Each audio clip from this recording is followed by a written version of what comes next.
passer la plupart de sa vie sans boire et sans manger, juste en se nourrissant de l'Eucharistie. Padre Pio aussi. Thérèse de Neumann aussi. Il y a des yogis qui à un moment, le corps c'est une usine chimique et qui vivent d'amour et d'eau fraîche.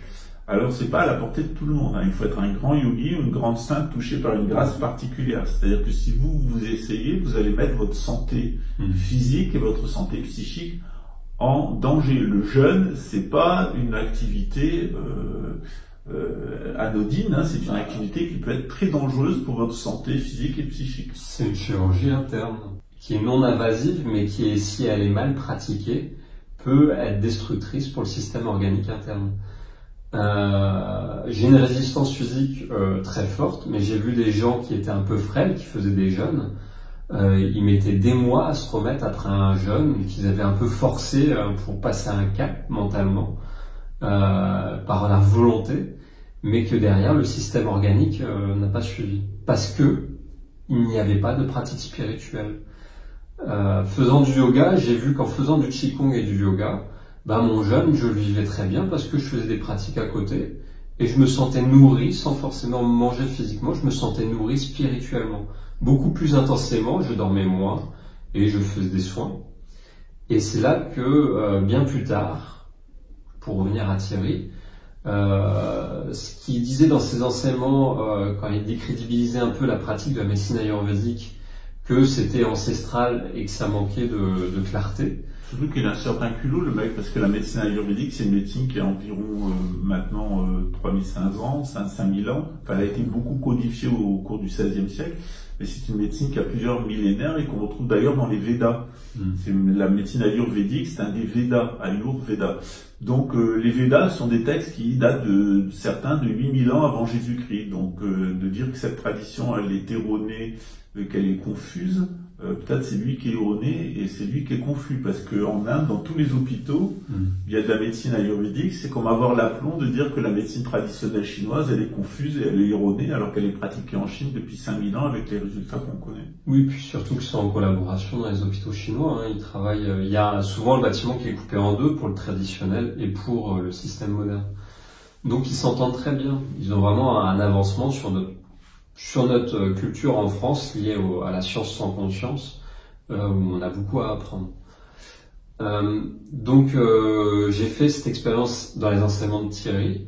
J'ai vu que ça n'allait pas au-delà d'un certain domaine qui peut éveiller le psychique par le jeûne, où on peut se sentir bien et avoir les idées plus claires, mais quand ce n'est pas encadré par une tradition, tels que ceux qui pratiquaient le jeûne à l'époque du Christ, qui étaient les Esséniens.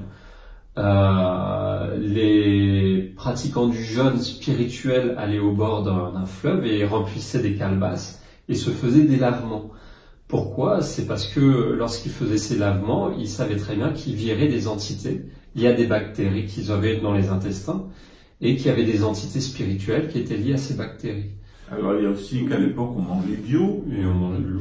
Il n'y avait pas de pollution électromagnétique, on ne vivait pas dans les conditions de stress où on vit.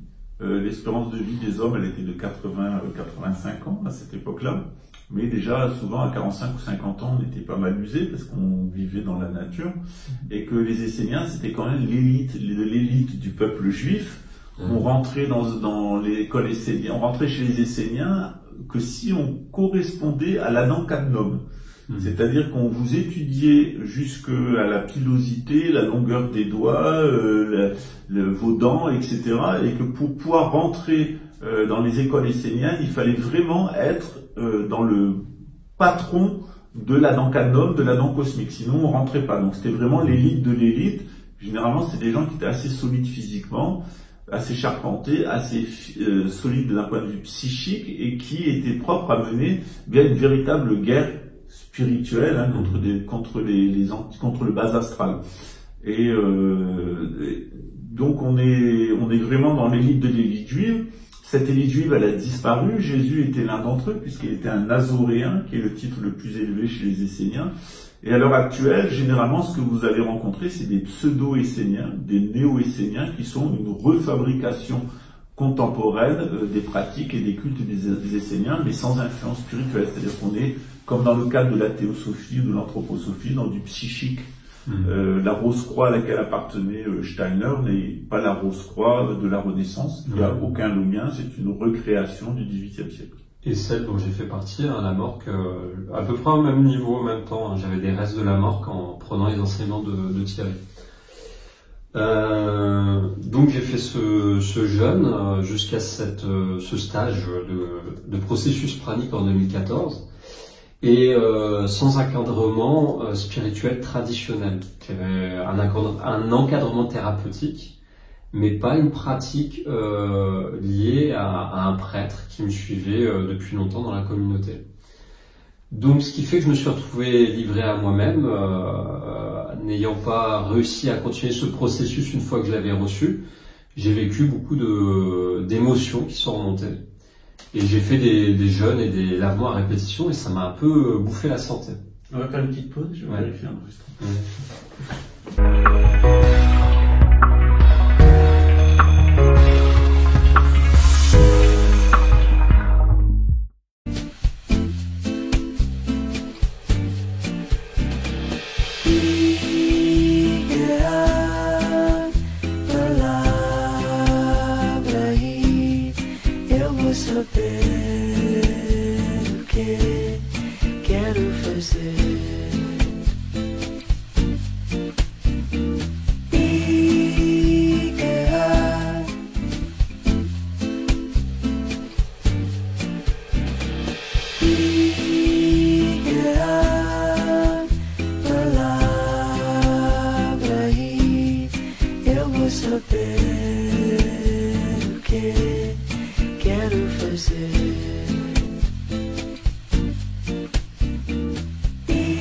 Et donc, ces jeûnes à répétition, ces lavements à répétition, ça m'a un peu hérité le côlon. Hein. Ça, d'ailleurs, il en parle dans ses enseignements, donc je savais que j'avais le côlon hérité. Les indigènes, ils font ça beaucoup, ils héritent beaucoup de côlons. Ouais.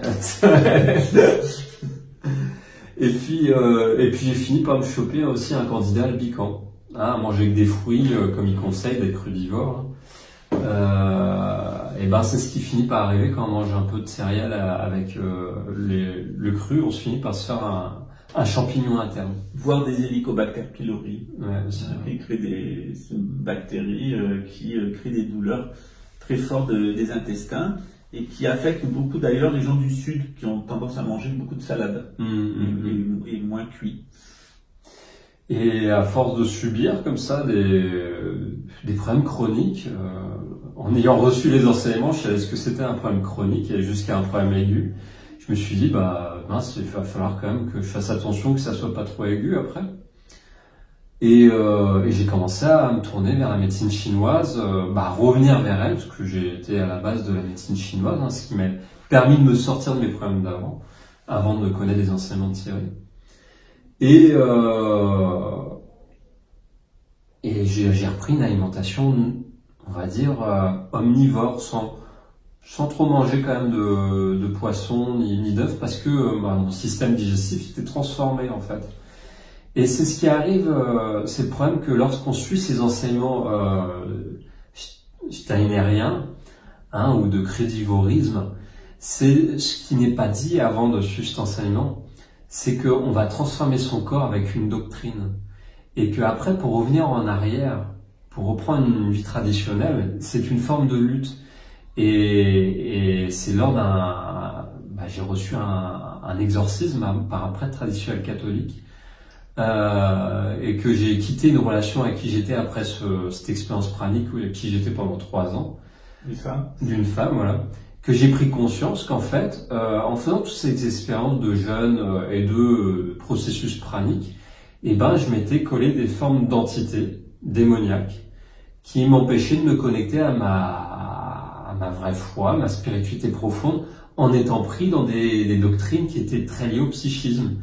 Et c'est en rencontrant des personnes comme Pascal que j'ai compris que c'était lié aux influences du bas astral que Rudolf Steiner enseignait, que Elena Blavatsky enseignait. Et que Allan Kardec a enseigné avec le spiritisme, parce qu'à la base c'est ça, c'est les esprits des défunts, ou qui sont en réalité des démons. Exactement. Et c'est grâce à cet exorcisme que j'ai reçu, c'était après cette relation, peut-être en 2017, et j'ai rencontré après la mère de ma fille. J'ai reçu des enseignements sur la tradition hébraïque et catholique pour faire des soins traditionnels. Donc voilà un peu mon expérience sur ce point de vue de Thierry, et que je trouvais avec du recul, parce que j'ai réécouté après, que je trouvais très fermé dans le langage non verbal, dans le langage corporel, que même quand il y a des propos qui sont parlés sur la tradition chrétienne, j'ai rencontré des prêtres qui parlent du Christ avec un langage non verbal beaucoup plus ouvert, et avec beaucoup plus de douceur et de non-violence.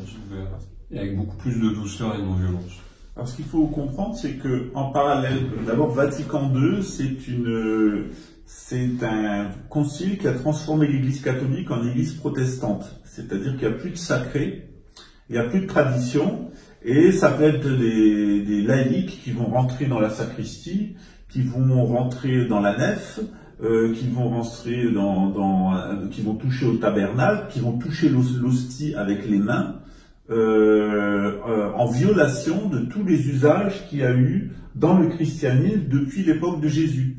Donc, il y a une volonté de profanation, une volonté moderniste qui a foutu l'Église catholique complètement par terre.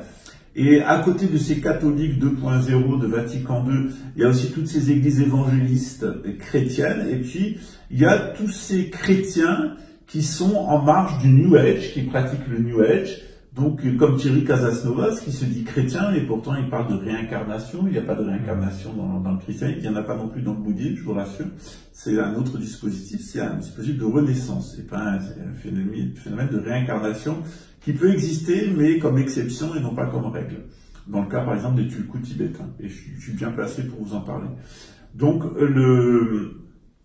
le problème de ces groupes de protestants, des gens qui se disent catholiques ou qui se disent chrétiens, mais qui ont une mentalité protestante, c'est qu'ils veulent faire du hors-piste en matière de théologie, c'est-à-dire ils lisent les évangiles, généralement en français, parce qu'ils ne sont pas capables de les lire en grec, et puis ils vont les interpréter d'une certaine façon, et y voir des choses et soutenir des thèses que des théologiens ou des exégètes sérieux, en tout cas prudents, ne feraient pas. Donc on est dans du hors-piste, on est véritablement dans le New Age. Par exemple, ça arrive à Freud, à Jung ou à Rudolf Steiner de parler des évangiles, ou même à Alan Kardec qui parle de l'évangile des esprits, qui voit dans Jésus non pas le Fils de Dieu de la théologie, ou le logos, dans le cadre de la philosophie grecque, c'est-à-dire le verbe créateur divin. Il voit dans lui la réincarnation de toutes les âmes de l'humanité. Voilà, donc Jésus n'est pas l'esprit du Dieu vivant, il est la réincarnation de l'âme de tous les morts. Voilà. Donc ça c'est la base du spiritisme. On va évidemment retrouver ça dans la théosophie, qui introduit la même chose au Bouddha, et puis pareil chez Rudolf Steiner, c'est-à-dire que quand ces personnes-là, y compris chez les Steineriens, vont vous parler des évangiles ou vont citer Jésus, eh bien c'est complètement hors contexte. D'ailleurs, dernièrement, j'aurais écouté la dernière vidéo du couple Pedowski-Avortri, qui, avec un papillon noir, qui était enlevé dans la merde, et alors il faisait « L'amour est une joie qu'on porte dans le cœur. » La voix chevrotante, l'autre « Oui, l'amour, c'est la seule chose qui comptera à la fin des temps. » Et ici, Saint Jean de la Croix, mais tout aussi bien derrière Alice Bailey, Elona Petrovna Blavatsky, Anne Bezan, Saint Jean de la Croix, Sainte Thérèse d'Avila. Tout ça, c'est un espèce de fourbi mystico-magique qui n'a rien à voir avec une initiation, qui n'a rien à voir avec de la tradition, qui est du mysticisme frelaté à tendance satanique et luciférienne. Alors quand après, derrière, il y a des avortements et puis il y a les crimes de l'armée française, il est vrai que ça a fait beaucoup pour sortir ces personnes-là du bas astral qui doit les posséder en permanence. En permanence, quand vous en venez à des questions très simples, par exemple, quand les gens se disent chrétiens, moi je leur dis, est-ce que tu reconnais Jésus-Christ, fils de Marie, né de l'influence de l'Esprit Saint, comme ton sauveur? Donc, toi, tu leur répondais, est-ce que tu veux dire, je reconnais Jésus-Christ, fils de Marie et de l'Esprit Saint, comme mon sauveur. Oui, je reconnais Jésus-Christ, fils de Marie, comme mon sauveur. Voilà, et conçu par l'intercession de l'Esprit Saint. Une personne qui est dans le satanisme ne pourra pas répéter cette phrase. Ça lui est parfaitement impossible. Pareil, moi, quelquefois, ça m'arrive de le faire avec des musulmans, de leur demander de faire la Sahada, c'est-à-dire de dire qu'ils croient en Allah, le Dieu unique, en ses messagers, les 120 messagers, en le prophète Mohammed, au jugement de la fin des temps, dans l'existence du paradis, dans l'existence des démons et des anges, et dans Jésus, fils de Marie. Et généralement, lorsque les personnes ne sont pas capables de le dire avec sincérité, eh bien, ça prouve bien qu'il y a quelque chose qui cloche en eux. Et ça m'est arrivé notamment avec ce couple-là pour m'assurer de leur progrès, puisqu'ils se disaient chrétiens, et de leur poser la question. Ils étaient incapables de le dire. Ça m'a même donné lieu à une crise de rage d'avorterie, où elle nous a dit de toute façon je ne prononcerai jamais le nom de Dieu, ça n'existe pas, c'est quelque chose qui me fait vomir comme la religion catholique, etc. Et ça devient, c'est des gens qui se mettent à écumer, etc. Donc on voit tout à fait que même si ces gens se disent chrétiens, et tu l'as vu avec la médecine ayurvédique, il y a des sarcasmes derrière. C'est-à-dire que ces gens sont des menteurs pathologiques. Et par exemple dans le Coran, dans la sourate 2, eh bien, on parle des hypocrites, des personnes qui voudront imposer un nouvel ordre. Eh bien, ils se diront croirant devant vous, mais ils se moqueront de vous, ils ricaneront, et comme quand ils sont entre eux, ils se disent croirons-nous comme croient ces crétins. Voilà. Donc, c'est des gens qui ont le Coran le dit, la sourate 2 Al-Baqarah dit, ils ont un doute d'hypocrisie dans le cœur, c'est-à-dire que ces gens-là sont avant tout des hypocrites. C'est l'hypocrisie qui dominent leur vie. Ces gens-là ne sont pas sincères. Ils ne sont pas sincères envers Dieu, parce qu'ils ne croient pas sincèrement en Dieu. Ils ne sont même pas sincères envers Satan ou les pouvoirs de ce monde, parce qu'en réalité, tout ce qui les anime, c'est l'instinct de conservation. C'est pouvoir continuer à avoir de l'argent et à survivre. Donc ils serviront n'importe qui et n'importe quoi. Ils changeront d'idées comme de culottes, pour autant qu'ils aient des culottes et pour autant qu'ils en changent, et qu'elles soient propres, parce que généralement la culotte n'est pas propre chez ce genre de personnes, ça colle aux fesses, et c'est pour ça qu'ils les servent autant. Il y a une odeur de merde derrière eux, une traînée de merde derrière eux, dans la bouche et dans les fesses, et ces gens-là, en fait, ne sont pas sincères. C'est l'hypocrisie à tous les étages, mais derrière, et c'est ce que moi j'ai remarqué chez Thierry Casasnovas, il y a une volonté de prise de pouvoir. Pour ma part, moi, j'ai pris conseil autour de moi pour faire ma chaîne YouTube, mais je n'ai pas payé une société pour s'occuper de mon image ou s'occuper de mes publications, etc.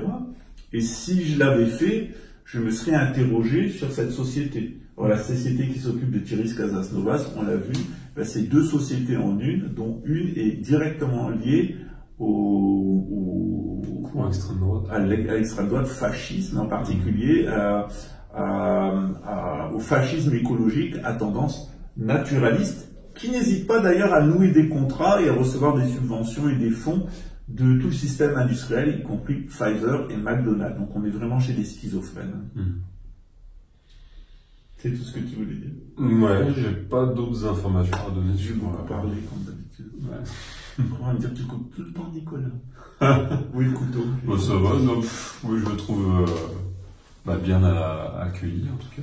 Bon, ok. Voilà, bon, bah écoutez, merci pour c'était une vidéo qui était faite un peu à l'arrache. On se retrouve cette semaine, on va continuer, et cette fois-ci, on va parler des ley lines, de la Michael Lines, de la géométrie sacrée de l'Europe, et vous allez mieux comprendre ce qui se passe à Londres. Et j'ai une petite vidéo surprise sur la City of London, le lieu de tous les crimes et de leur tour de Babel, puisqu'ils se sont construits une tour ronde, mais qui est légèrement un octogone, qui correspond d'ailleurs beaucoup à ce jeu de... Il y avait un jeu autrefois, ça s'appelait la tour de Babel, on tournait, c'était des boules de toutes les couleurs. Ah ouais, j'ai jamais joué, mais je vois. Ouais, j'étais très bon à ce jeu-là, moi j'étais toujours très très bon au jeu de Babel, voilà. Sur ce, eh bien, en attendant pouvoir aller en fumer une, on vous dit à très bientôt. Ouais, à bientôt. Ciao.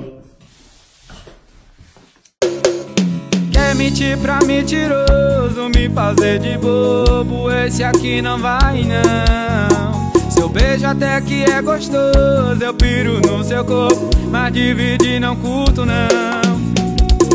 Eu nasci, ontem foi, faz meu chá de fralda aí. Chego no banco da frente, beijinho no rosto pra se despedir. Tá de brincadeira comigo, esse carro nunca foi de aplicativo. Mas você pensa que me engana, pensa que me ilude. Hilux prata nunca foi Uber. Você pensa que me engana, pensa que me ilude. Hilux prata nunca foi Uber.